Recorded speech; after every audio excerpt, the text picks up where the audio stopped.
Welcome to the But Why podcast in exercise and authenticity, where we question the why behind various topics through our lens as psychologists and human beings. I'm Dr. Kristin Minister. And I'm Dr. Laura Swetnam. And today we are questioning sense of self and identity. So, theme song time. Yay.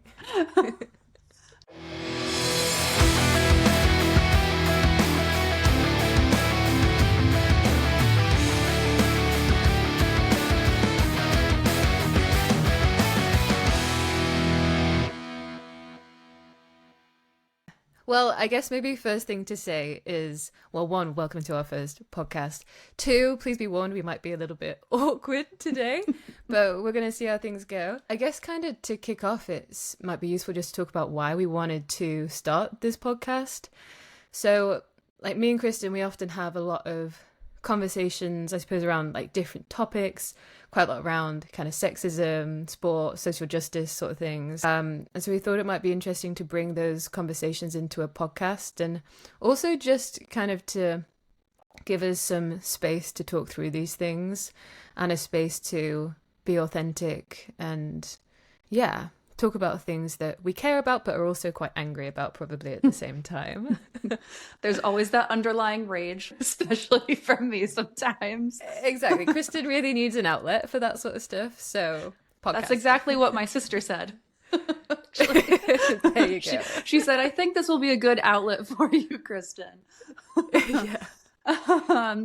Yeah, and it's an interesting one because we're quite involved in the sport world. I guess that's something we haven't touched on, is we're both sport and exercise psychologists in the UK. When we thought about starting this podcast quite a few months ago, we were thinking about just doing sport. So, you know, stories about sport, hot takes in sport and things like that. But that didn't feel super authentic to us. And because this is an exercise in authenticity, we really didn't want to kind of perform that sporting side of us. We wanted to just talk about things that we want to talk about when we want to talk about them. And most of them are kind of that socio-psychological thing. We've got, you know, systems in place in society. We've got, you know, things that impact us as individuals, current events, things like that. So that's the general vibe. And also, I think we probably ask for some patience because we're learning what we're doing. And so we basically have no clue, but we're trying our best. This is just us filming our normal meetings where we go off topic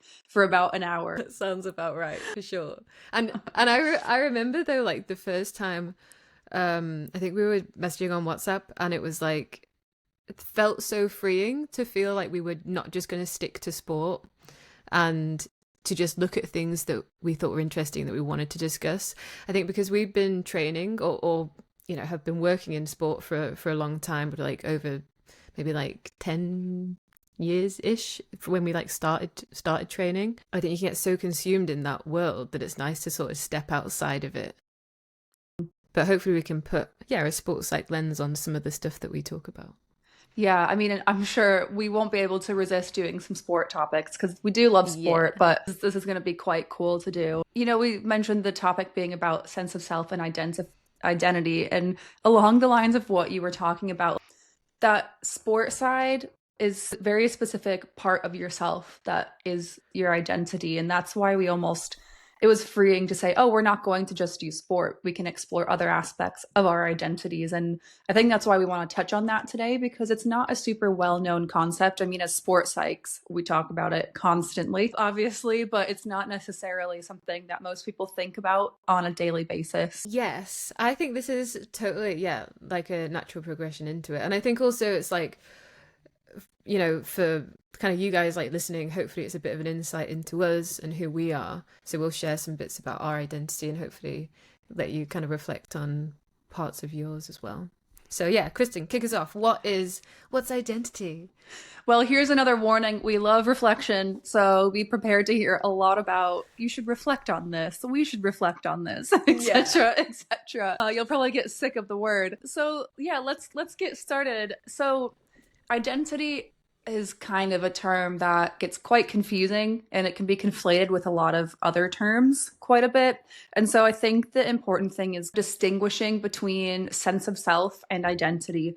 So it's easy to think that they're the same things, unless you really dig into it. So we look at sense of self more broadly, obviously. I'm not going to just be citing literature here, anything like that. But broadly, sense of self is your idea internally about who you are as a person, what makes you you.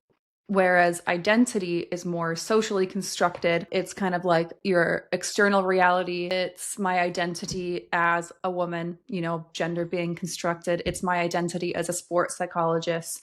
It's my identity as an American, things like that. And both sense of self and identity are both internally, so like individually and socially constructed. It's just that identity is a social construction. So does that make sense? Yeah. So, and I guess as well, they kind of blur lines sometimes, right? Because I think I often think I think I probably just think about identity. I probably don't think more deeply about this idea of sense of self and this idea of like what makes you you. I think I often feel like the things that make up my identity make me me. And I think that's why sometimes I struggle like splitting it off. Yeah, I mean, that's the thing is they're interrelated as well. I mean, you have both are kind of built alongside each other throughout your life and change as you go. And even your awareness of them changes over time. And that has a big impact about how you experience, your relative identities and things like that. If we're looking at identity, obviously that's super influenced by your sense of self, because if you are at your heart somebody who is motivated by certain things, somebody who has genuine interest, that will inform your identity. And so will the world around you and how you're interacting with that. The thing that made me really start digging into these topics, because I'm pretty much the same as you up until a couple of years ago, identity was just who you are. Mm-hmm. And do you remember at the university always correcting language, basically saying identity is performed, identity is performed? And I was like, I don't understand. What does that mean? Like, what do you mean identity is who you are? And I finally figured it out when basically after I was diagnosed as autistic just over a year and a half ago, but really started exploring this sense of identity and sense of self about 2 years ago, when I was just getting really confused and realizing that I had probably suppressed parts of myself. And so it's not just autistic people that will go through this. I'm sure everyone goes through this to a certain extent. But something that's really frequently talked about in the autistic community is this sense that, okay, well, you grow up, say you're a toddler, and you have very specific needs and communication ways and things like that, but they're super different from the people around you. And you're going, okay, well, that's fine. But, communication differences are completely fine. But especially, I'm talking 30 years ago now, when your communication and needs and things like that are different, you almost get punished in a roundabout way for it by society because it's a neurotypical society. But you don't recognize that this is necessarily happening. You just go, that's a part of myself, my true self, that I really need to suppress. And okay, well, that's probably just what everyone's doing. I just need to get rid of that, like minimize that, et cetera, et cetera. And you listen to society and other people about what you're supposed to be putting out. And so that's where you start that identity performance and maybe suppressing aspects of yourself. For me, like, as you know, I love a solid fantasy book. I love, Sailor Moon. I love, yeah, right. Yeah, we definitely have that in common. And yeah, we have our very specific interests that, society doesn't necessarily think is normal. I mean, it's so much better nowadays. I mean, look at the Olympics with all, the athletes doing, the anime movements and like talking about their Digimon cards and all that kind of stuff. That made me so happy. Doing the Kamehameha, all that. But like I suppressed that side of myself because I got made fun of, to the point where I didn't even read a fantasy book for like nearly 10 years. I literally Wow, okay. did. How sad is that? And I was just Yeah. performing this identity of like, I'm an athlete, I'm cool, even though like everyone always thought I was a bit odd from their perspective, but I thought I was doing a great job Mm. until I realized that I was presenting all these. There was just like a disruption between how I felt and what I was portraying, I suppose, to the world. Yeah. And that kind of misalignment in sense of self and identity led to like compromised well-being, basically, and that's what led me to that. So that's like a really roundabout way of explaining like my experience with identity and sense of self the last couple of years has just like been really fun because it's been an exercise in becoming myself again. Yeah. So it's been exciting, but yeah. Yeah. And as you were speaking, like I was thinking about how, I guess, kind of my identity and I guess the way I express or perform that identity has like shifted a lot over time from like probably when I was like, I don't know, maybe like 12 or something and like just starting high school. Then I think I really like altered the things I wore because I always used to get made fun of because I would dress like a tomboy or like wore brown and it was like, girls don't wear brown. And I was like, well, I'm wearing brown. Girls can't wear brown. Let's gender colors even more, like even like the more Literally. basic ones. That's like stuck in my memory so much. Like I Oh can my still God. see that brown top. But then I think I got to a point where I was almost just like could not be bothered anymore to like think about how I was performing for other people because it was never enough. So I would say like later on in high school, maybe when I was like 14, 15, I almost like went the complete opposite. So I was like I would only do things that like nobody else was doing because I didn't want to conform. And I remember at the time like teachers like at school would just always be saying, Laura, you just need to conform a bit so you can like make some friends. And I'm like, that's not what I want to do. Like it's literally like the opposite of what I want.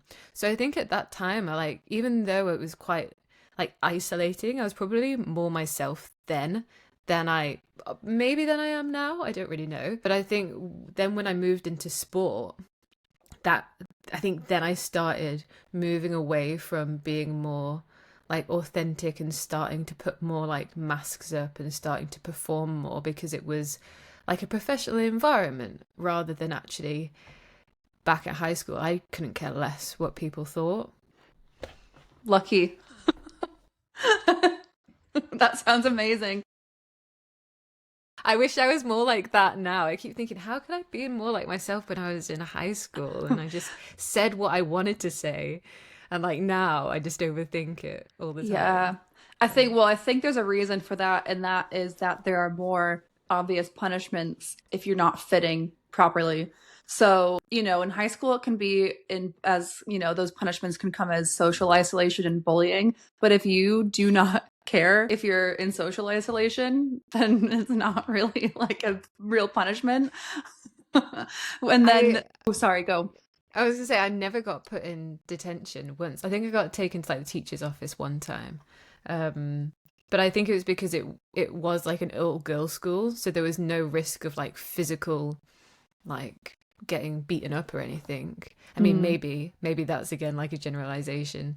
Um, but it felt I don't know, kind of felt safe for you to challenge people Mm. and that I didn't think I was gonna get I don't know, yeah, anything serious happened to me as a consequence of that. So that's a really interesting one, because obviously gender is a construct, but it is a construct that does impact people and how they act. And we're still kind of trying to figure out the difference in sex and between like brain composition and hormones and how that affects behavior. But there was that study, was it like 10, 15 years ago? I don't know if you've seen it, where they put a group of, 10-ish boys in a house on their own for a week unsupervised, and they did the same thing with a group of girls. And it immediately in the boys' house became like a Lord of the Flies situation. They like formed groups, they were physically bullying each other. They only ate, sugary foods. They like just basically destroyed everything. So there was like more of a physical threat.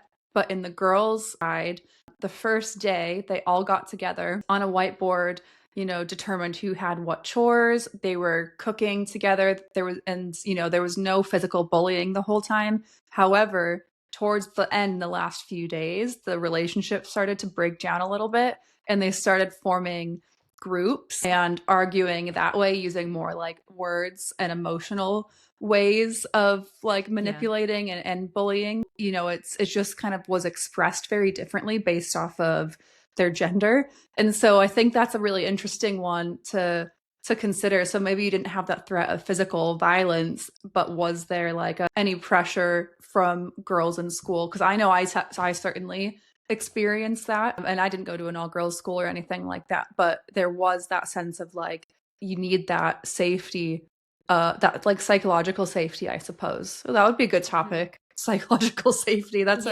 be a good one for us to do. Another Note that thing we down. love. But yeah, but that study, that sounds like, I guess, kind of a lot like my experience. So from, yeah, initially kind of getting along to maybe one little sort of chink happening, and then suddenly you're screaming at each other across the classroom, and it's more of a who can use like the biggest words rather than anything else. But I don't know, I just kind of felt comfortable to take myself away, and like I'd just go sit in the library. And then that, again, that sort of built parts of my identity. Then that was my performance, was, and maybe that was like not damaging, but like maybe that was its own challenge in itself, in that then I felt like I couldn't sit with people, or I couldn't get myself involved because I'd created this identity. I was performing this identity where actually I was the person who would sit there and not talk to anybody and read my book and sit in the library. So I guess there's challenges that come along with also like not conforming in a sense. Well, yeah. That is such a good point. Because I felt like that too. So I went into school and was super awkward. I had, a couple amazing friends that made life very enjoyable, but also like bearable in what I would describe as a hellhole. And we still describe it that way to this day. But I didn't feel I had that identity. So I had that athletic identity. I was an athlete. I was playing volleyball, but I was also like the nerd or whatever. And, I didn't feel comfortable trying out new identities where it was like, let's try talking to these people, or talk to this kind of group that, are trying different things, all that kind of stuff. And I really didn't feel confident performing that, because I was like, well, I'm this person, they all perceive me as this person, even though inside my sense of self could be going along these routes. I didn't feel safe enough to explore that. And then when I went off to university, I remember a moment, like I was literally 18 walking into the first day, and I was like, well, the last one didn't work. So that the key factor here is I went to university like across the country. It was a 4-hour flight. So nobody knew me. There was not a single person that knew me. And I looked at it as like a fresh start. And you know what? A lot of people look at, starting new things as like a fresh beginning and new starts and et cetera, et cetera. But I had also been like constructing, practicing, etc. identities at a really conscious and unconscious level my entire life. So I remember the moment I walked in and I was like, okay, well, no one knows how awkward I am inside. So like my sense of self. So what I'm going to do is I'm going to construct my identity surrounding, being that athlete, that blonde athlete, like having fun, partying, doing all these like cool kid things. Now, I ask my partner Jack about it sometimes, and he's like, well, everyone knew that you were like You weren't doing weird. that good of a job at it. And I thought I was doing great. But like I remember having like that moment in my head, like, okay, well, now no one knows me, so I feel comfortable performing that. Does that make sense?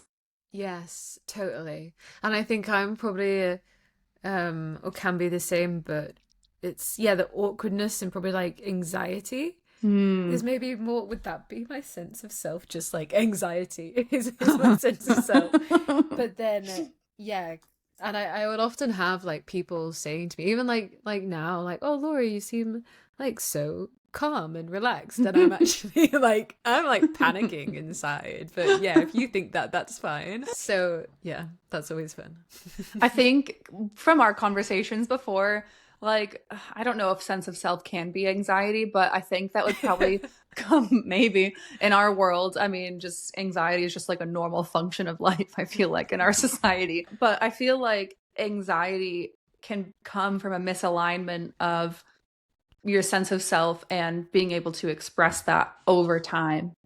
And that's what can lead to like burnout. And that's why I got my, like, one of the many reasons I had autistic burnout, which led me to my diagnosis, really was that misalignment over time, along with not having like the correct support needs and stuff like that. Yeah. Okay. So how would you say you almost like or working towards like rectifying that kind of difference or that performance? Well, first, I think like identity performance is not always a bad thing. I think that's Yeah. the important thing to note. It's part of human nature. It's part of existing in a society that's just going to happen. And it's kind of how humans separate different aspects of themselves, which is important, but it's also not to keep them completely separated from your sense of self. So I think it's taken some time and I'm only just kind of figuring it out, I think. Um, it is trying about a year ago. I think I remember talking to you about it like last August or something like that, making a real effort to like engage in the stuff I enjoy without a Yes. focus on the performance of enjoying it. So like for example, being in sports psych, there's this like, and I'm sure you've experienced the same, this need inside to feel like, well, I'm working with a professional football club. I'm doing this, and that's how everyone else knows that I'm good at what I do. And Yeah. literally spent years doing that. And firstly, these environments can be so problematic for women, for any marginalized identity, literally. And so that really contributed to issues.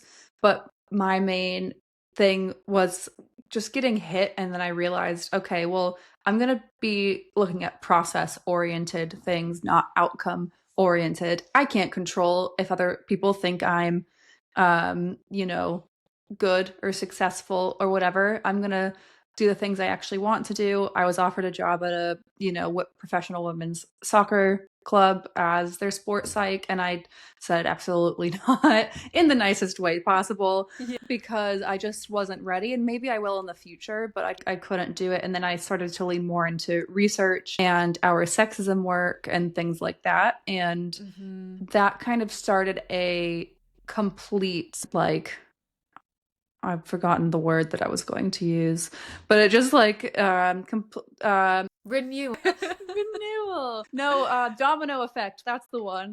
Oh, okay. Yes. Of Yes. going like, oh shit, I've been doing so much stuff that I didn't actually enjoy doing for such a long Yeah. time.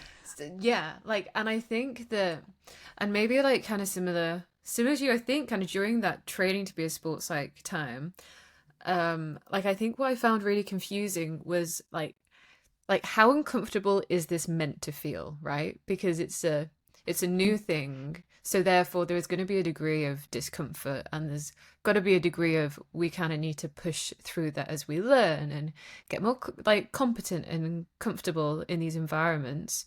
But I just found that it like never stopped, and I was like, when is this going to get better?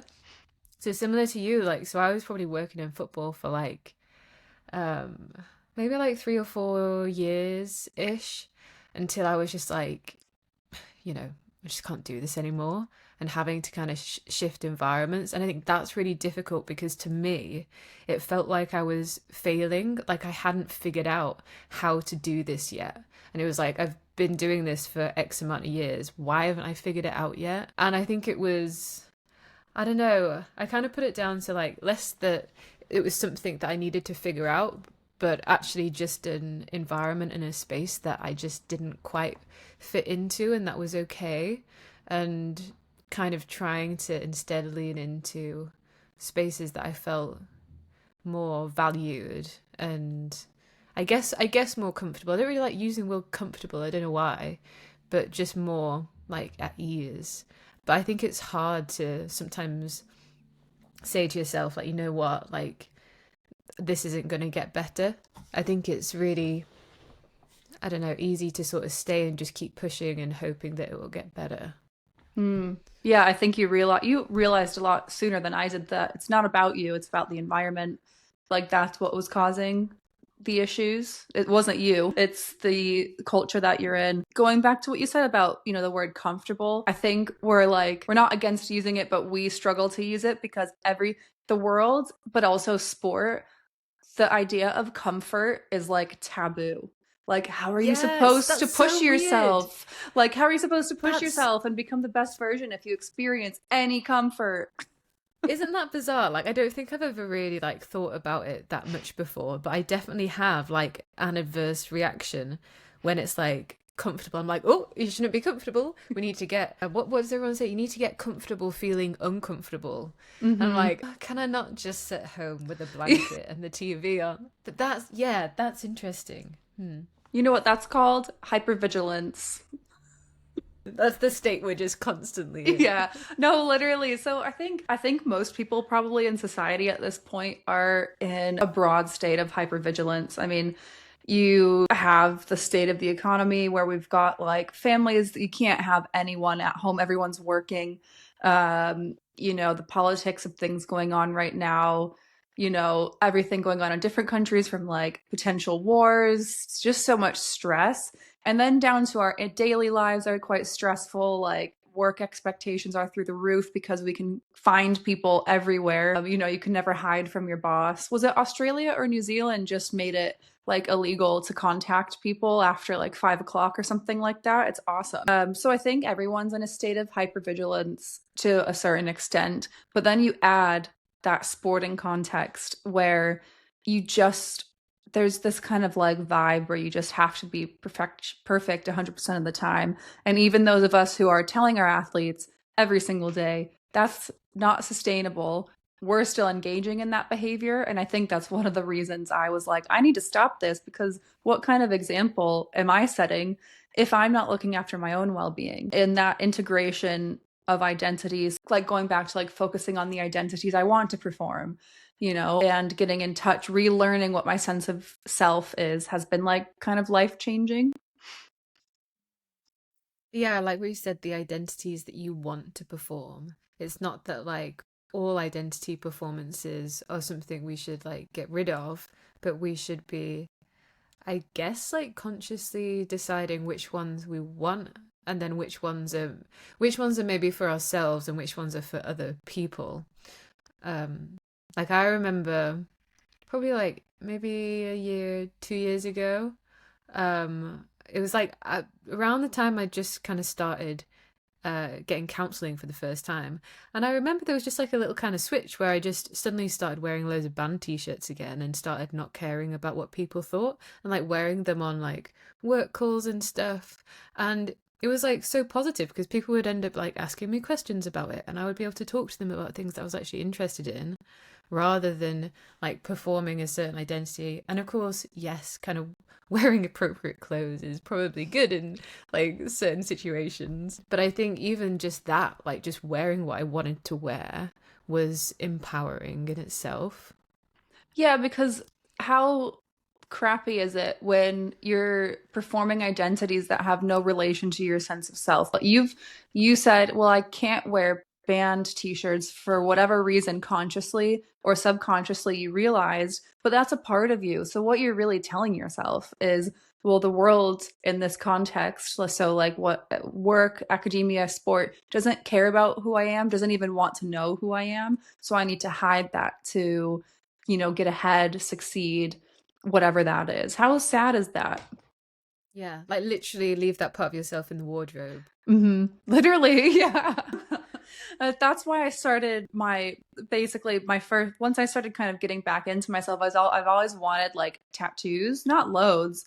I'm not definitely not cool enough for like a big sleeve I or think you anything. are. Could No, totally pull that off. definitely Yeah. not. I'm like way too awkward for that. But like, but we were also told, like, I don't know if you were told this, but like by like people when we were growing up, like you can't get a tattoo or you won't get a job, like all that kind of Yes. stuff. And that's like one of the nice things about being around now is, okay, there's less suppression, I suppose. There's more openness to who you are, but when it's coupled with probably more hypervigilance, it's still like quite stressful. Obviously, we're in a massively progressed age than we were 30, 40, 50, 60 years ago, but there are still problems. And I think that's why sometimes we struggle, is because like there's that phrase comparative suffering. Like when I'm talking about sexism or like all these other things and people respond like, well, it's better than it was, like, okay, Cool.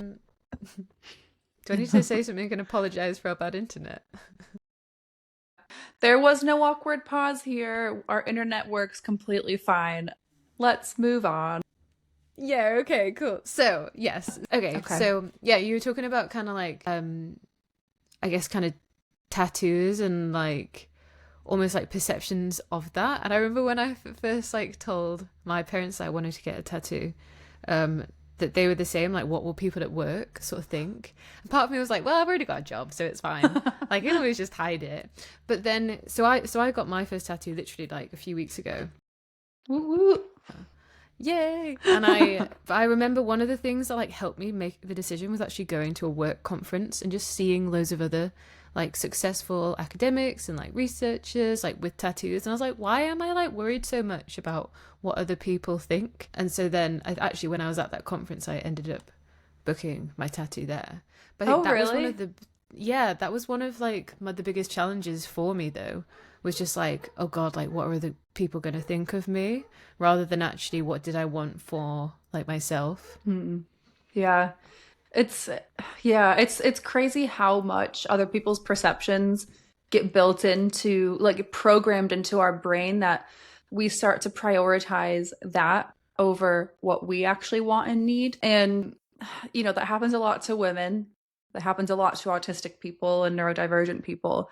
I mean, if you just look back at the kind of media from the early 2000s, punishing women for being literally not a size zero, punishing women for having opinions, things like that. Or if you're looking at autistic people who start at a very early age, if they're masking or highly masking, start to prioritize what other people think is necessary in society compared to what you need. And it's just like so sad that so many, and not everyone, a lot of people don't have this. And that's what I was going to say to you earlier. When you were saying about like how you worked so hard to construct that identity, and like you were like, but what could I do next? Like, this part of me isn't is bad for this environment, but like what else would I was like, not everyone thinks that much about how they're gonna like be perceived and stuff like that. So it's really sad that so many people have that need, because it is a survival mechanism to a certain extent. Yeah. And that just feels so bizarre to me, like to think that other people don't think about it like that much. It is kind of weird. It's Yeah. like, what must that be like? What are you even thinking about? Like, if you're not thinking about how you're being perceived and like what people are going to think about you, and then what are you thinking about? Like, Wait, that gives so much time. can we please save this for a podcast? Let's like find some people that don't overthink every Oh single my thing they're gosh, doing and yes. get them on and be like, so what do you think? What do you think? Like, because I've asked Jack that before, and he's like looks at me like I'm crazy. Like, what do you mean you're like pre-scripting conversations? Like, well, you don't. He's like, well, sometimes I'll have like fake arguments in my head or something like that. I'm like, oh, I never do that because that's really stressful. But like, I'll pre like, why would I put myself through that stress like for fun, right? But yeah, oh my God, let's find some people. Like, what do you think? What? Yes. We need Yeah, answers. we Like, what are need we missing? What are we missing out on? But then that would probably just make peace, me feel stressed. Like, oh my probably god, I'm not peace, thinking about that thing. Okay, yeah, peace. That would be maybe. interesting. Like, I need to be like listening to music or watching some sort of TV or having some sort of information put into my brain so that it can not be just, yeah, going all Yeah, the time.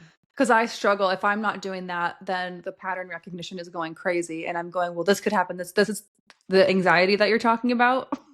That's Yeah. what we're talking about. Okay, if anyone listening doesn't overanalyze and overthink every single aspect of what they're doing, please let us know and tell us, how is that life? Please. Please tell us. I'm, Also, I have a feeling that we're not going to attract those kind of people to our podcast yeah, because we true. have a very specific vibe. I'm not convinced those people exist anyway, to be honest. Not convinced. Yeah. Because this is my thinking, because when I ask people this question like Jack, and he says I'm not thinking anything, I don't believe him, and I don't believe that he's lying. I think he's just not aware of what he's thinking, because Yes. especially I think girls and women are very aware of their thoughts and feelings from an early age for a number of reasons. Firstly, like they have to be, and they're given permission to be, et cetera, et cetera, et cetera. Like, I'm sure you've seen that joke on like TikTok and Reels, like men having thoughts at 30 that women had when they were 8, kind of thing. I haven't seen that. Oh, yeah, it's really funny. But like the amount of clients I get who are like 20-something-year-old guys, and the first thing I have to do with them is just a self-awareness intervention because they're just highly unaware of what they're even thinking or feeling at the time. And so I totally get what you mean. Like, okay, well, I don't really believe you that you're not thinking anything. I just think maybe you're just not aware of what you're Not thinking. aware, 100%. And I have that with clients so much as well. Like if I'll ask them, I don't know, if we're doing a certain kind of exercise or something, and I'm like, what were you thinking? They were like, nothing, I wasn't thinking anything. I'm like, hmm. There's like a kind of red flag. I'm like, Yeah. right. Maybe we need to work on this. Yeah. But it's so common. Mm. But I think that's, I don't know. I suppose maybe a lot of people kind of just don't have that, aren't in that sort of space where they're even being asked like what are they thinking. Mm. um I think we're like forced into it very early for our training because we have to be super self-aware. So we're yeah not like actively putting all these bias. And then that's what makes me stress out too. So like, wait, is this me being biased, not believing that you're not thinking anything because that's my experience? Am I invalidating your experience? And it's just a yeah, constant.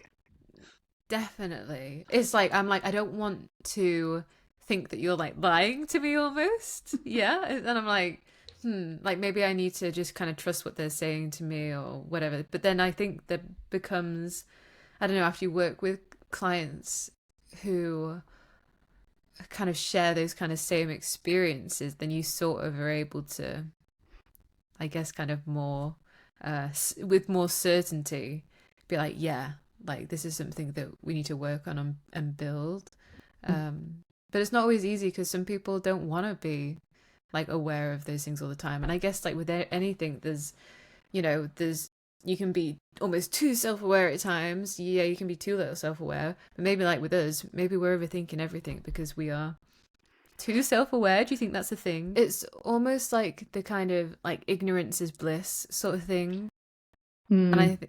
not that it's like a choice, but and I think I actually remember talking to like one of my old friends in school like about this ages ago because we would always be like, why is like nobody thinking about the stuff that we're thinking about? Why are we thinking about all of these different kind of topics and like whatever? Um, and we were like, it's just making us stressed, but then at the same time, I wouldn't trade that for not thinking about it because it's something that's important. Mm. So I think there is that trade-off. Like we can be ignorant to like the world around us, we can be ignorant to our own thoughts and our own feelings, but I think that does come like there's that trade-off, right? Yeah, definitely. That reminds me of a study. I think whether it was self-awareness and or intelligence is correlated with anxiety and depression. So basically, Yeah.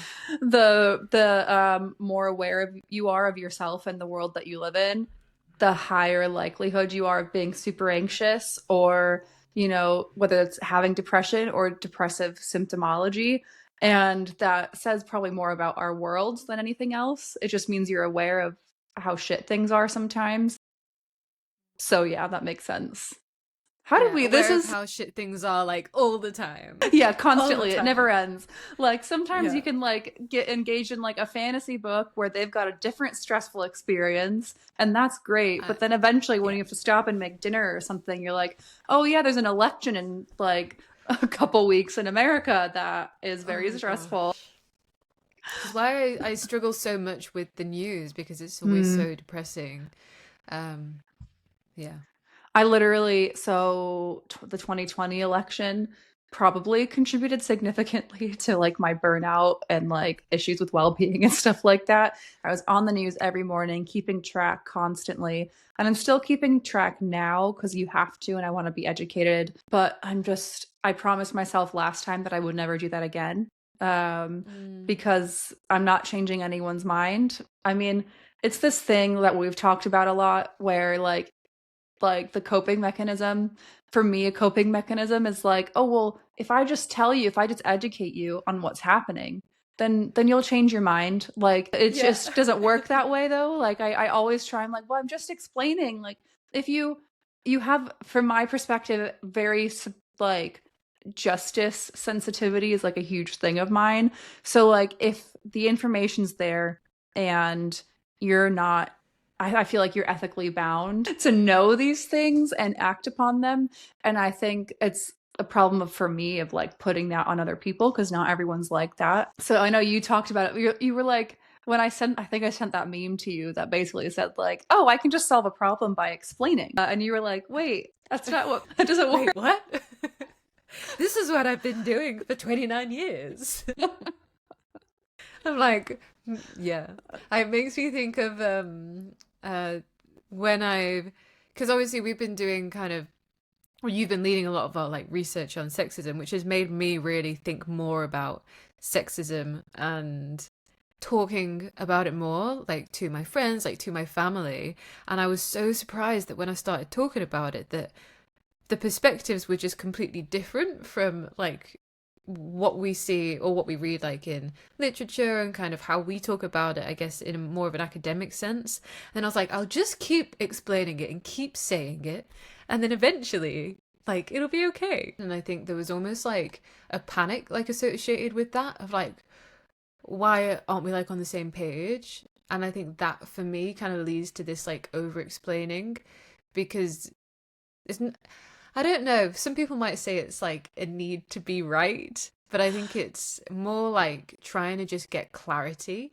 Oh my God, I think you've just like triggered a thing that I experience. I've always been told like, you don't always have to be right, Kristin. I'm like, well, no, I just want to clarify my thought process and what's going on. God, sorry. I didn't mean to interrupt you, but I think I just like felt that in my gut. Totally. And it's like, it's not that I like want to be right, it's that I want to, I guess like I want my point to be understood, but then I also want someone to tell me why my point isn't right. And I think that's often where I find like I'm not very satisfied, is like people haven't given me a good enough reason for it to be something else. Exactly. And I think that people can struggle with that a lot. So, especially if it's a topic that, we work in and are quite well educated in, I would never speak on. I like make an effort not to speak on topics that I don't know anything about. If I only have an opinion and nothing to back it up, I pretty much am silent about it. And so it can almost come across as like, oh, Kristin thinks she's always right. Well, that's just because I don't say things that I know are going to be wrong. Do you know what I mean? And I think it can be a little intimidating for some people that when you're quite involved in a topic and you know how to speak on it, but they don't necessarily know how to speak on it, but they still have bias and opinions that make them uncomfortable to acknowledge. And so they don't necessarily want to engage in that conversation. So you're not given any information to prove that you're wrong, which is correct, but they're still upset. Mm-hmm. And what you were saying there about like not, almost like not sharing, not speaking if you kind of don't have all of the information, like I think that's, I don't know, I've always found it difficult to like speak up in like groups or kind of larger groups of people when there's like a conversation going on. Even if I might have a thought or something kind of I want to say, it's like if I'm not certain about something or how someone might react, then I just won't say it. But then that often leads me to kind of feeling worried about, again, like, what do people think? Like, what does this mean for how I'm performing like a certain identity? Mm-hmm. Like, do people think I'm like really shy, or do people think I'm stupid? Like, that's something I think about kind of a lot if I'm not saying anything. But then I think that makes it more difficult sometimes to bring out yourself, I suppose. Yeah. Thank you for bringing us back to identity. Because I realize that we've gone on a little bit of a tangent. Guys, this is also our therapy. I think it linked. It was a smooth, like, segue. You did a great job with that. But yeah, you're totally right. It's almost like you have to prove your value through the identity that you're performing, and that's where the issue is proving that value is okay. Well, do they think I'm smart enough? Like I'm a doctor. Yeah. Should I be speaking all the time? Like, should I Yeah. but then when you speak, people are like, well, she's a know-it-all. Well, that's my experience, at least. Yeah, Maybe because, exactly. but you also have a nicer, much nicer delivery than I do. And so I don't think anyone could ever think that about you because you explain and deliver things so nicely. Whereas I'm just like, I just don't have as soft of a delivery as you. Yeah. And I don't know whether that's the tism or just I'm a bitch or what. I think for me it depends like who it is. Like I find so around Matt's friends, so my boyfriend Matt, like around his friends, sometimes I have like a much shorter fuse and I'm a bit Okay. more just like to the point, like what is this? Whereas in like other environment, I think a lot of it comes down to like, do I really care about what this person thinks about me? I don't Mm. know. But then there's, do I care about what they think, but also do I feel comfortable around them? Mm-hmm. Because I would say I care what like Matt's friends think, but maybe it's more that I feel comfortable that I can say something. Mm-hmm. Whereas like maybe more in a workspace, it's more difficult. I think maybe it is more of again like a performance in terms of how I'm putting something across, which is a bit more reserved rather than sounding like, you know, being definite and maybe like being shot down or whatever. Mm. I think that really ties into what we were talking about using identity performance as a safety mechanism. So, like, you know that no matter what, like, not no matter what, but like for the most part, if you're arguing with Matt's friends, you're gonna be fine. You know what I mean? Yeah. It's Yeah. psychologically safe. Everyone's got opinions. I'm sure everyone in the group has said stuff that, you can just conversate or argue about and then it's fine. But in a workplace and potentially even more aggressively in sport have that's not necessarily the case. And if you don't have certain privileges in sport, then you really have to perform identities that help you fit, because a lot of sport can be quite a monolith and it's obviously changing. But sport culture, we should definitely do a podcast on the kind of like the history of the development of sport culture, and why it is the way it is. But essentially, sport culture can tend to be at the stakeholder level that we work in quite white, quite male, very like old school opinions. It's almost like, well, if I don't kind of perform an identity that will fit in, I can't even get a job. Like I won't be I can't work in football. I can't work in certain areas. And I guess what's ended up happening to both of us is we tried that and we said, oh, this is like not great for my mental health, and we No. left anyway. Yeah. But Like gave like, that a go. yeah, gave it a Nah. go. But especially when you're starting out, you just don't know what the options are. So yeah, Yeah. it's a tough process. And I always kind of think like that we were quite lucky in a sense that we did like, so we did like professional doctorate, so it was an academic and a kind of practice based qualification, so it meant that we kind of could go in either direction, like we could do more of the applied stuff like out on the field, so to speak, but then we could also go more down the academic and research route. And I think I'm so glad that I had those two options. Mm. Because I think by kind of realizing like actually I maybe don't fit into um say like a football environment or a team environment, even like in sport, then we were able to kind of shift our focus and our commitment down a route that was more in line with who we are and like where we feel like we fit, like rather Hmm. than trying to squeeze like, you know, square peg into a round hole. Like we were able to kind of reassess and look for different opportunities, I suppose. Yeah, you're right. We were really lucky that that's what the program kind of emphasized, and that we felt comfortable doing that, because I would imagine that a lot of people might not, with certain training qualifications. It just popped into my head because a lot of what we do and did, especially on the doctorate program, a lot of topics surrounded identity, and there's a lot of focus on identity and authenticity and stuff like that. And we talk a lot about how athletic identity is performed.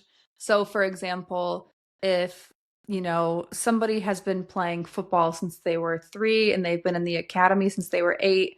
And then, their whole life revolves around football and they haven't explored other interests and identities, and they get let go from their football team at, say, like 18, 19. They have that's really negative for their well-being, and caused a lot of problems for people. So we work really hard with athletes to expand their identities and allow them that freedom. But when we don't allow ourselves to have that, it just seems super hypocritical. And then another thing that I wanted to touch on was that authenticity bit, that we're like trained in heavy quotes. We are recommended to be as authentic as possible. And I've always just found that like really confusing, because if we're supposed to have these identities that we're constructing, how are we being authentic? It's very confusing. Yeah, 100%.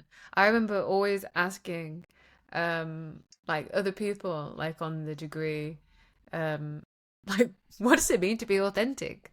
Like, what is that? And they're like, it's just being yourself. And I'm like, but what does that mean? Like, I don't know. Like, I don't like, and like you say, like, we also talk a lot around like kind of setting boundaries and like not disclosing everything like about yourself, obviously like in a session with a client.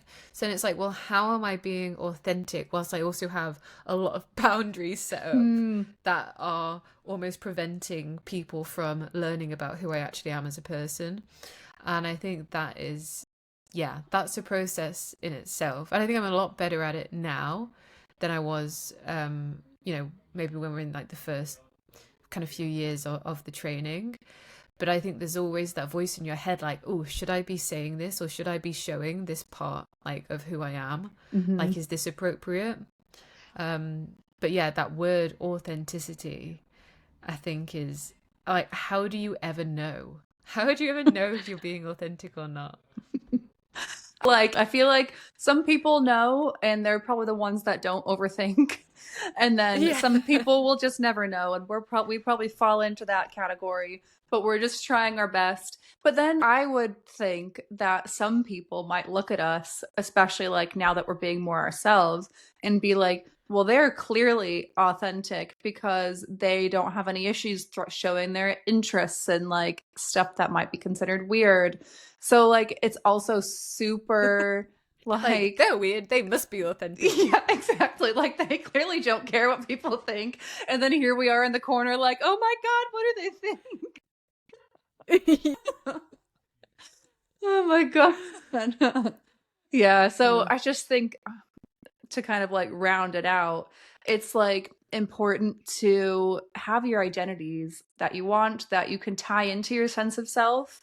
And you're not always going to just be like, if we were just always ourselves, like in touch with that side of ourselves, only doing stuff we wanted to do at all times, that's just not doable. That's just like, even if we were just like back in the old days where we were just like hunter gatherers, we couldn't just always do the stuff we wanted to do at all times. You know what I mean? So we have to have identity performances. It's just making sure that that doesn't come at the expense of your sense of self. That doesn't like form a big barrier around that sense of self. Love it. I think that's the perfect way to round off the first podcast. Nice. Wow. We did it. We did. Thank you if you stayed to the end. Yeah, right. I know, because you and I like to have one topic and then we go on about 15-minute tangents with other ones. And this is just something that will probably never change. But we enjoy it. For sure. Yeah. So, yeah, I mean, well, we did our first podcast. Wow. We finally did it.